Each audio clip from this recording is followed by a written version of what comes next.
और उसे अतुल बल प्रदान किया। तत्पश्चात उन्होंने रावण को अपना ज्योतिर्मय लिंग प्रदान किया और कहा कि मैं इस शिवलिंग में ज्योतिर्मय रूप में स्थित हूँ, इसलिए तुम इसे अपने स्थान पर ले जाओ।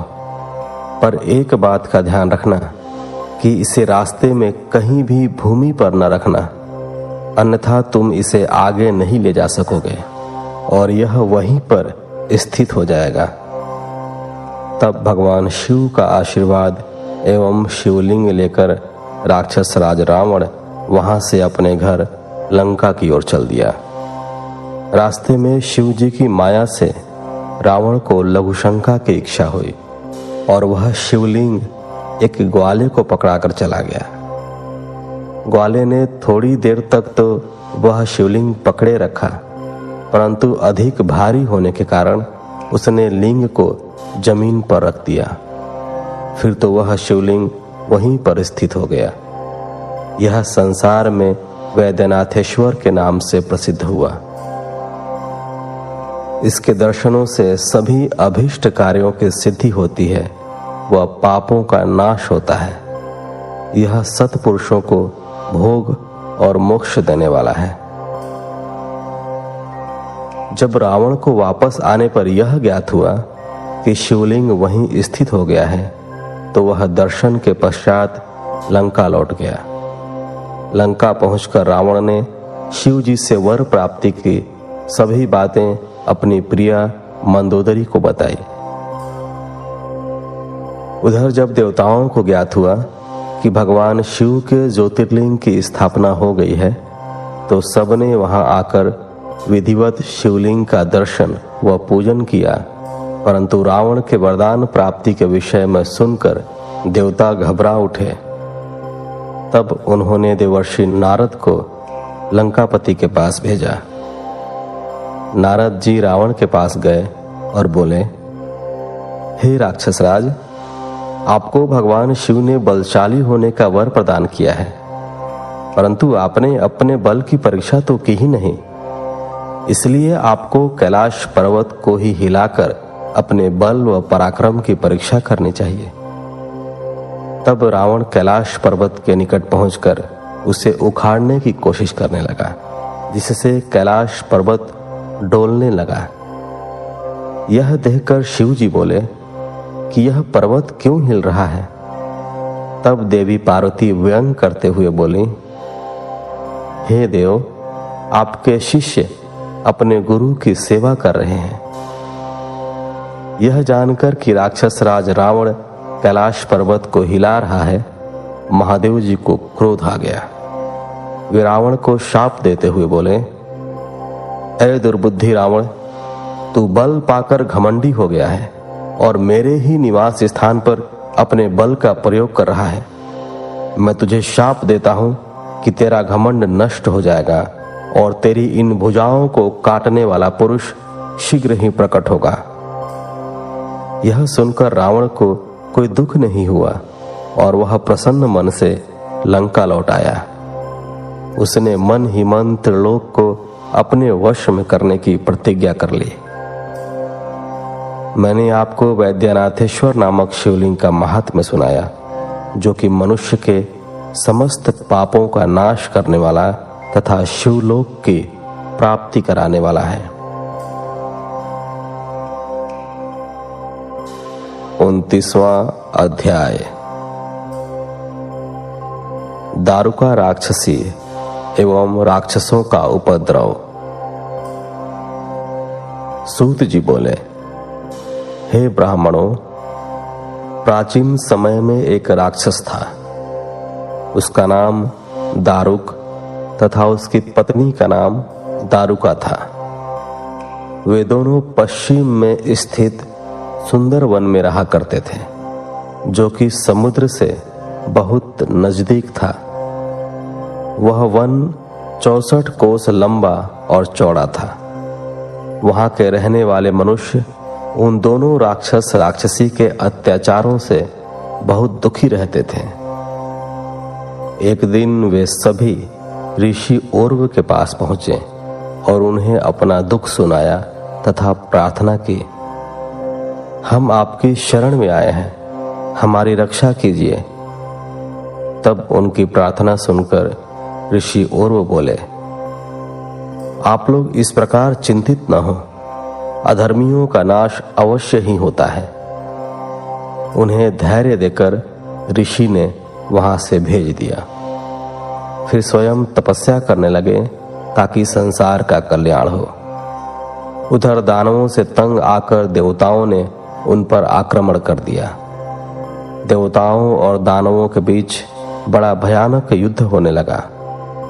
हजारों राक्षसों को देवताओं ने अपने प्रहारों से मार गिराया।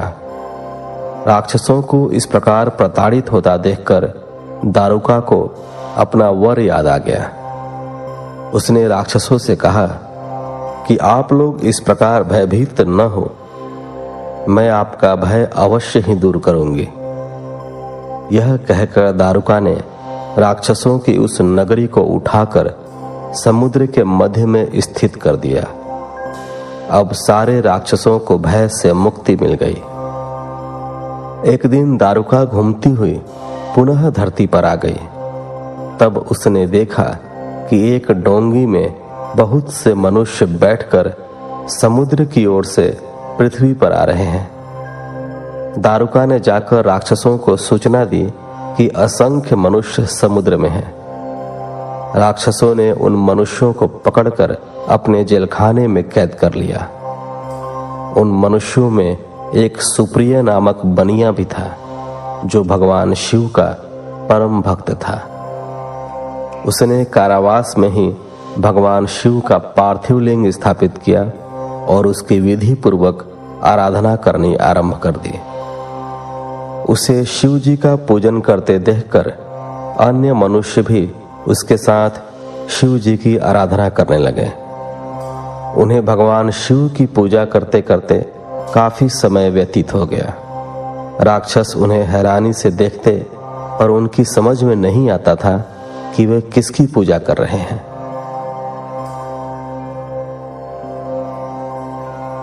तीसवां अध्याय, नागेश्वर लिंग की उत्पत्ति व महात्म्य। सूत जी बोले, हे ऋषियों, एक दिन सुप्रिय को भगवान शिव का पूजन करते हुए दारुक के किसी दूत ने देख लिया और जाकर दारुक को बता दिया। यह जानकर दुष्ट दारुक जेल में गया और सुप्रिय से बोला, बनिए, सच बता कि तू किस देवता की पूजा कर रहा है, अन्यथा मैं तुम्हें मार डालूंगा। बहुत पूछने पर भी जब सुप्रिय ने कुछ नहीं बताया, तब क्रोधित होकर राक्षस राज दारुक ने उस बनिए को मारने की आज्ञा दे दी। वह परम शिव भक्त हाथ जोड़े आंखें मूंद कर अपने आराध्य भगवान शिव का ध्यान कर उनसे मन में रक्षा करने की प्रार्थना करने लगा। भक्तवत्सल भगवान शिव अपने भक्त की पुकार सुनकर तुरंत वहां प्रकट हो गए। अपने भक्त की ओर बढ़ते उन राक्षसों को देखकर भगवान शिव ने पाशुपत अस्त्र उठा लिया और उन राक्षसों का एक पल में ही नाश कर दिया। राक्षसों का नाश करने के बाद भगवान शिव बोले, हे सुप्रिय, आज से यह वन राक्षसों से मुक्त हुआ। अब तुम सब सदा के लिए निर्भय हो जाओ। अब इस वन में धर्म के मार्ग पर चलने वाले ब्राह्मण, क्षत्रिय, वैश्य, शूद्र आदि ही निवास करेंगे। इन्हीं के साथ मेरे परम भक्त भी इस वन की शोभा बढ़ाएंगे। उधर दूसरी ओर दारुका राक्षसी देवी पार्वती की स्तुति करने लगी। उसने देवी को प्रसन्न कर लिया और प्रार्थना की कि माते, आप मेरे वंश एवं कुल की रक्षा कीजिए। तब देवी पार्वती दारुका के वचनों को सुनकर भगवान शिव से बोली, हे नाथ, आपकी कही यह बात युग के अंत में सच हो, उससे पूर्व तामसी सृष्टि भी रहे, यह मेरा विचार है। भगवान, मेरी बात को पूरा कीजिए। दारुका मेरी ही शक्ति है, इसलिए उसकी रक्षा करना मेरा धर्म है। यहाँ पर दारुका का ही राज्य होगा। देवी पार्वती के इन वचनों को सुनकर भगवान शिव बोले, हे प्रिय, आपकी इच्छा अवश्य ही पूरी होगी, परंतु अपने भक्तों की रक्षा के लिए मैं यहीं पर स्थित रहूंगा, ताकि कोई भी उनकी जाति और धर्म के विरुद्ध कोई आचरण न कर सके। जो मनुष्य धर्म के मार्ग का अनुसरण करते हुए भक्ति भावना के साथ प्रेम पूर्वक मेरा दर्शन करेगा, वह चक्रवर्ती राजा हो जाएगा। कलयुग के अंत में और सतयुग के आरंभ में महासेन का पुत्र वीरसेन राजाओं का भी राजा होगा, और जब वह यहाँ आकर मेरे दर्शन करेगा तो वह चक्रवर्ती सम्राट बन जाएगा।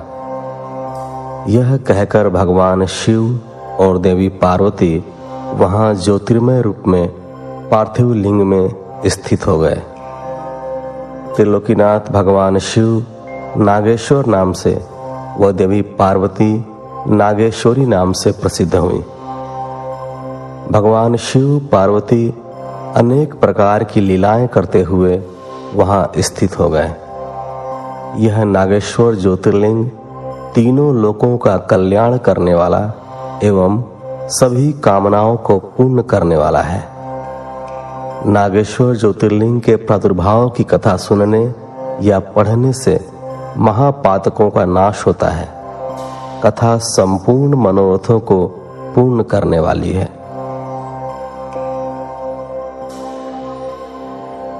31वां अध्याय, रामेश्वर महिमा वर्णन। सूत जी बोले, हे ऋषियों, अब मैं आपको रामेश्वर शिवलिंग के उत्पत्ति की कथा एवं महात्म्य सुनाता हूं।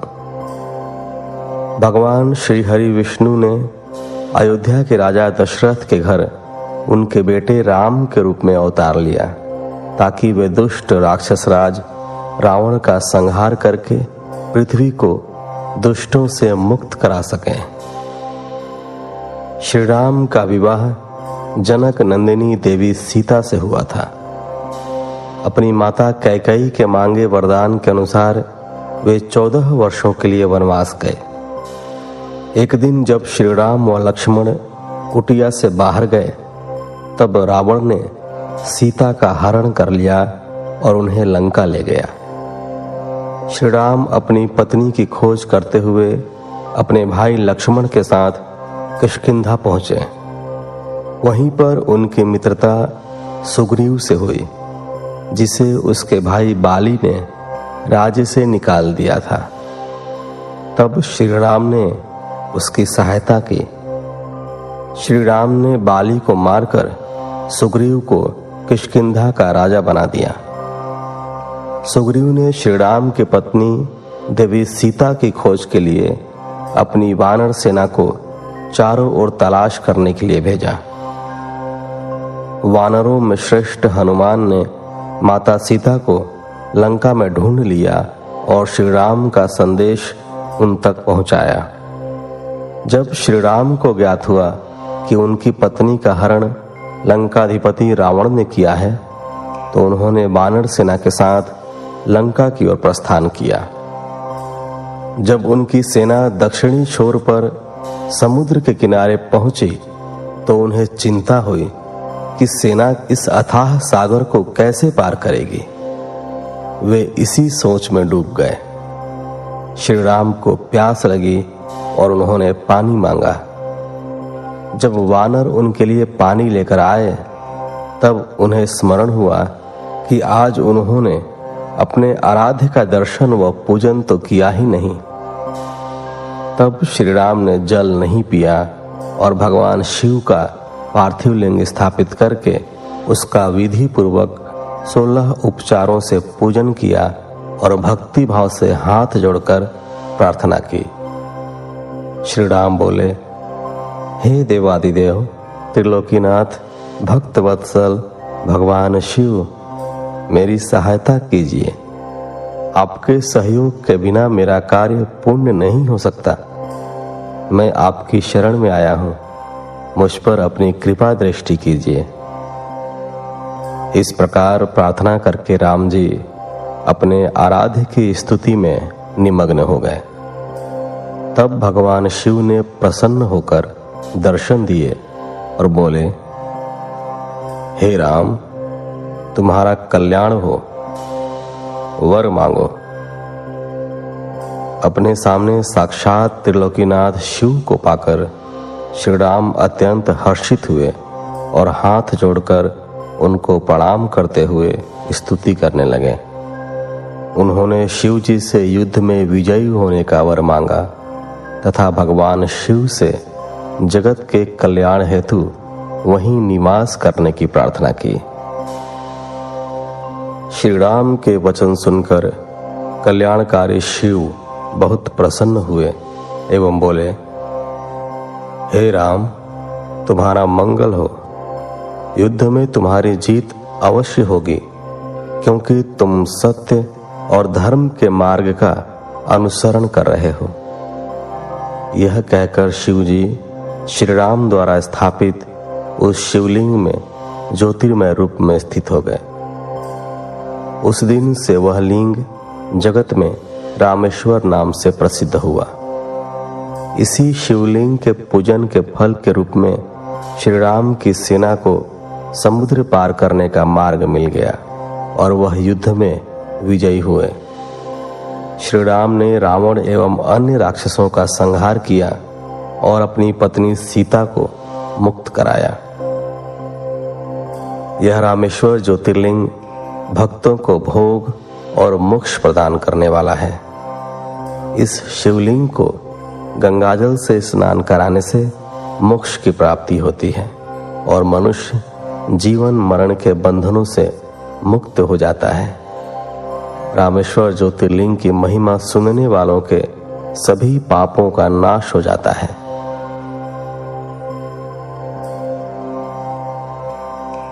बत्तीसवां अध्याय। सुदेहा सुधर्मा की कथा। सूत जी बोले, हे महर्षियों, दक्षिण दिशा में देव नामक एक विशाल अद्भुत पर्वत है। उसके पास ही सुधर्मा नामक ब्राह्मण अपनी पत्नी सुदेहा के साथ रहता था। वह भगवान शिव का परम भक्त था। वह सदा ही वेदों द्वारा बताए मार्ग पर चलता और प्रतिदिन अग्नि से हवन, कर्म, अतिथि का पूजन और शिव जी की आराधना करता था। इस प्रकार पूजन करते हुए वे दोनों पति पत्नी अनेक सत्कर्मों में लिप्त रहते थे। उनकी पत्नी सुदेहा पतिव्रता स्त्री थी। उनकी पत्नी को एक बात का दुख था कि उनकी कोई संतान नहीं थी। इसी कारण उनका मन परेशान रहता था।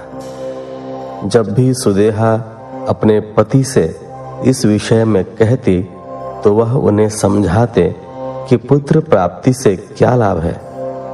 आजकल सभी रिश्ते नाते स्वार्थी हो गए हैं, परंतु फिर भी वे सदा दुखी रहती थीं। एक दिन की बात है, सुदेहा अपनी सखियों के साथ पानी भरने गई थी। वहीं पर उनका परस्पर झगड़ा हो गया और तब उनकी सहेलियों ने उसे बांझ कहकर अपमानित करना शुरू कर दिया। वे बोली, तू बांझ होकर इतना घमंड क्यों करती है? तेरा सारा धन तो राजा के पास ही चला जाएगा, क्योंकि तेरा कोई पुत्र तो है नहीं।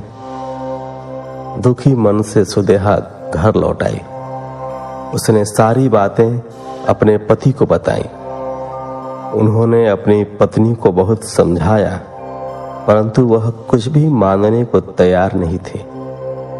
तब उन ब्राह्मण देवता ने मन में भगवान शिव का ध्यान करते हुए 2 फूल अग्नि की तरफ उछाले और सुदेहा से एक फूल चुनने के लिए कहा। उनकी पत्नी ने गलत फूल चुन लिया।